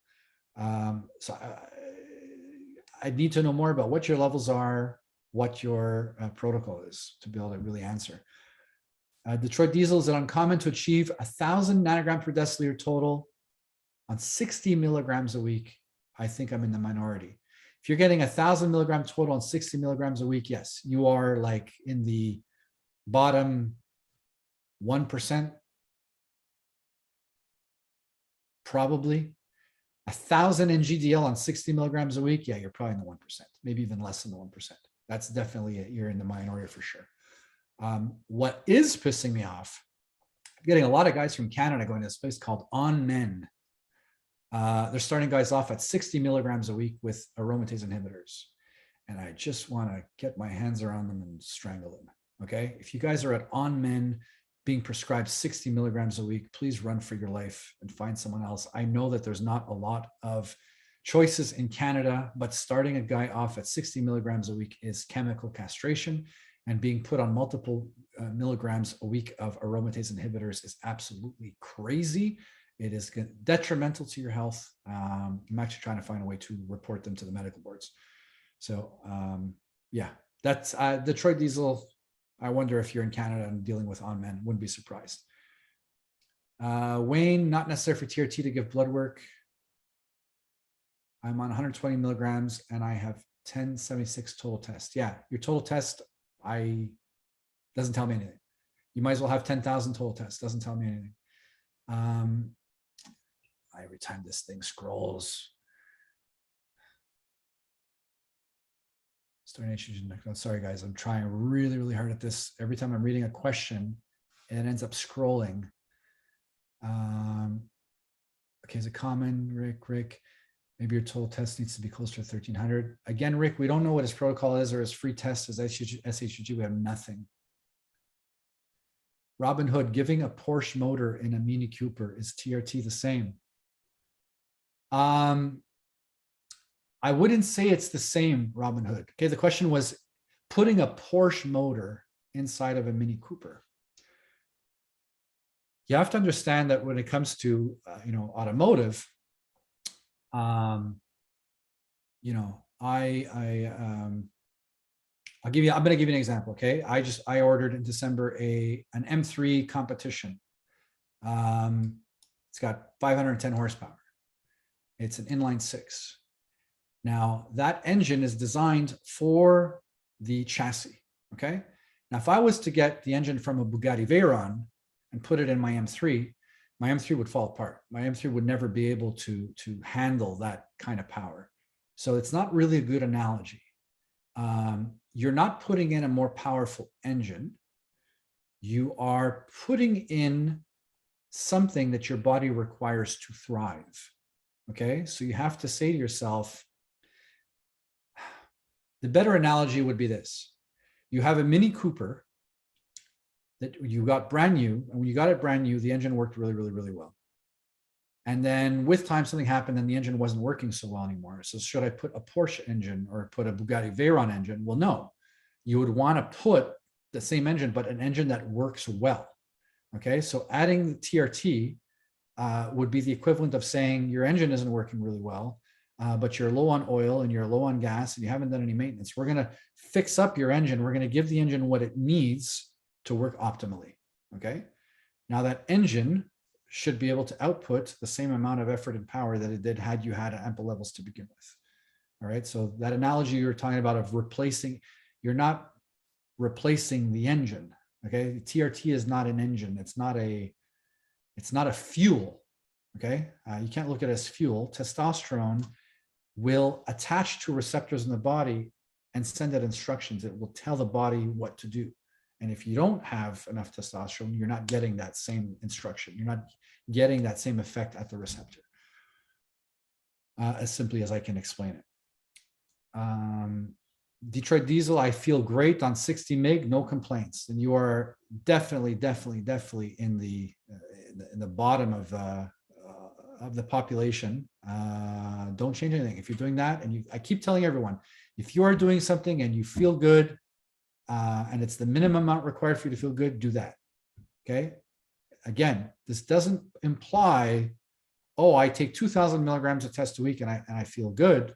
I'm sure you could feel good with 1,000, and I'm sure you could feel good with 500. I'm sure you could feel good with 300. And what's the minimum amount required for you to feel good? Okay. Great class, not necessarily to do glove work. Best time of the day. Okay, Robert Simpson, best time of the day to do labs is always in the morning. You always want to do them in the morning prior to injection. On injection day in the morning prior to injection. Amish Muscle, have you and your crew ever thought about having a meet and greet with the TRT channel community? We have talked about it. The problem is, I'm in Montreal. Jordan Grant is in Texas. Justin's in Tennessee. Steven's in Belgium. Jeffrey Rutterbush is in Florida. Gil is in Jersey. Dave Lee is in Lithuania right now, but from Australia. So it's tricky to have all of us in one place. There was a doctor who organized, I think it was a year ago, a meet and greet with me. So guys in the area that were watching the channel, we went to his office. Even my own doctor went there. Jean-François Tremblay from CanLab was there. Some guys from the group were there. And we all just had to sit down at the table and just had a little talk. But a meet and greet with like everybody from the channel, like we're all from different areas of the world, especially now with COVID and there's restrictions and traveling is a complete pain in the ass. So that's, yeah, that's not gonna work. Stephen Devos says, Danny, you have my name on the screen again, please. I know, I like your name, Stephen. Mario Morales can vouch for the junk test supplements. Took Tonkat Ali for almost a year and test was total T was 330. There you go. So Mario, are there some people that are going to respond to Tonkat Ali? Maybe. Joe Rogan was really saying it worked great for some of his guys, but is it going to fix everyone? Probably not. Okay, Jose Garcia, what is the optimal free T number? I'm at 18.7. There is no optimal free T number. My number is going to be different from your number, then different from Steven's number. We're all going to have different numbers. General rule of thumb, if your free testosterone levels are lower than 25 nanograms per deciliter, general rule of thumb is if you're still symptomatic, you would want to increase your levels, okay? Especially if they're under, even 30. Under 25, you want to go up. Now, if your, free testosterone levels are at 80, chances are you might want to go down. But that's really the only time we're going to look at numbers as to where you can head. 18.7, you're far below the 25 to 30 that most optimized guys tend to fall above. So that's an indication that you may probably benefit from a higher dose, but it doesn't necessarily mean anything. It doesn't demonstrate anything. You could raise your levels and suddenly you don't feel as good, okay? It's just a general guideline. Brian, Mr. Bossa. Who's Mr. Bossa? Bossa. If I use Testosterone 30 ml EO day, 30 ml every other day, without aromatase, half tab same day, I lose my erection. Mine, nobody. Hold water quickly. If I lower testo still ED, so I use aromatase, EOD, otherwise no erection. I don't get what you mean by you're using 30 milliliters every other day. That's 30 syringes full of Sustanon, which I don't think you're using. So the rest of the statement gets a little confusing. I'm sorry, I can't answer that one. I also use 2 IU GH every day also. Okay. Okay, what I can tell you, Brian, your first paragraph, I don't really follow it, the 30 ml, but you're also using 2 IU of growth hormone. I tried 1 IU of growth hormone at one point for a month, and it was hurting my erections. I'm defective that way. Maybe it's doing the same thing for you. I would suggest getting off the growth hormone and getting your testosterone protocol dialed in first. And once that is rock solid and stable and consistent and everything is great, then you can try introducing, 1 IU and then trying that later on. But this could potentially be related to your growth hormone. John Stat 83, I'm having issues with acne. I'm on 200 milligrams SIP intramuscular a week. I split with 2 shots. I take 1 to 1.5 milligrams anastrozole a week, usually 0.20 chest, stomach, and back acne. Okay. Why are you taking the anastrozole? For what? For the acne? That's weird. I had tons of acne when I started TRT, and I was taking anastrozole, and I have no acne now, and I'm not on any anastrozole, and my estradiol levels are 6 times higher than they were before. So I'm not sure how that's causing acne. Keep in mind, there's more to acne than just the testosterone. I don't know what your serum levels are. Maybe you have crazy high serum levels on your 200. And if you lower them a bit, it might help with the acne a bit. Keep in mind that often acne is caused by androgens. This is why you get acne when you hit puberty. Your androgen levels shoot up and you get acne. You can potentially lower that. You can also look into your diet. Are there any types of foods or stuff? I don't know if you had acne before TRT and now you're having it after TRT. Just say this in passing, I cut out caffeine and it had an unbelievable impact on my acne. And acne just vanished just by cutting out caffeine. There's not really enough info here as to what's your protocol, what are your levels, and on and on. But definitely get rid of that aromatase inhibitor. You're taking 1.5 milligrams a week of anastrozole. Unreal. Okay, guys, I'm going to do one other question. It's good. 150. So blood test. Okay, there's a lot of. Okay, John also asks about DIM. Okay, that's the guy from the acne, right? Yes. Okay. Liver function is huge. It's huge, huge, huge, huge, huge, huge. Okay. If you do not have good liver function, you won't be properly metabolizing xenoestrogens, phytoestrogens, and hormones in general. It could cause a buildup of these things, which can cause acne. So definitely check out your AST, ALT, do a full liver profile and check how well is my liver functioning. If your liver isn't functioning well, maybe AST, ALT, ART are very elevated. That's the first thing you want to attack is I need to fix my liver. If your liver is working fantastic, you will likely not have a lot of these other issues that a lot of guys get on TRT. Okay. There are too many people just focusing on numbers and focusing on their testosterone and being scared to death about estradiol. And it usually has nothing to do with any of those things. Oftentimes it's poor liver function, poor thyroid function. Maybe they're overweight. They got terrible resistance to insulin. You have to understand there's a lot more at play here than just your TRT. Everybody gets on TRT, they get some little issue and they're like, oh, it has to be the TRT. And then you look at the other labs and like, well, you've been hypothyroid for as long as you know, and your liver function's a mess, and you're drinking alcohol, you're smoking, you're 40 pounds overweight. That's why it's important to ask these questions. We don't just, I can't just read someone, my total T is this, what do I do? Okay, guys, it's not that simple. So I'm going to call it now, guys. 2 hours. My pain here is really kicking in bad. I did what I could. My brain was really slow today. You could tell, but I didn't want to cancel. Luckily, most of the questions were fairly straightforward. So I'm going to try my best to do these every couple of weeks. I did one 2 weeks ago. I did one today. Maybe I'll do another one in 2 weeks. I will try my best.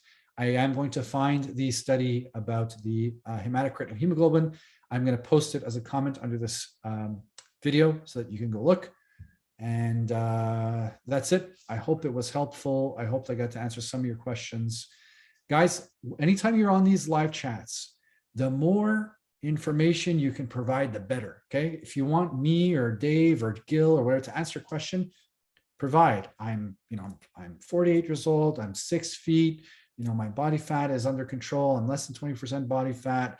My protocol, I'm doing daily shots of this. My free T levels are 35. My SHBG is here, and my symptoms are blah, blah, blah, blah, blah, blah. I haven't tested the, liver function. My thyroid my TSH is at 3. What do you think I should do? At least then we have something to work with, like provide some information, but to just say, hey, my free test is 15. What do I do? I don't know. Okay. So the more you can help us out, the more we can help you. And Robbie Bennett, really, really quick. I just seen Robbie Bennett asked, do you incorporate oral melatonin into your daily hormone optimization protocol? I have been lately, Robert. My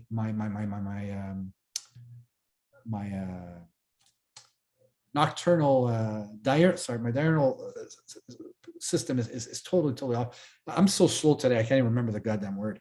But what happens is at night we're lying in bed and we got the phone, right? And you're watch the phone, and it throws everything off.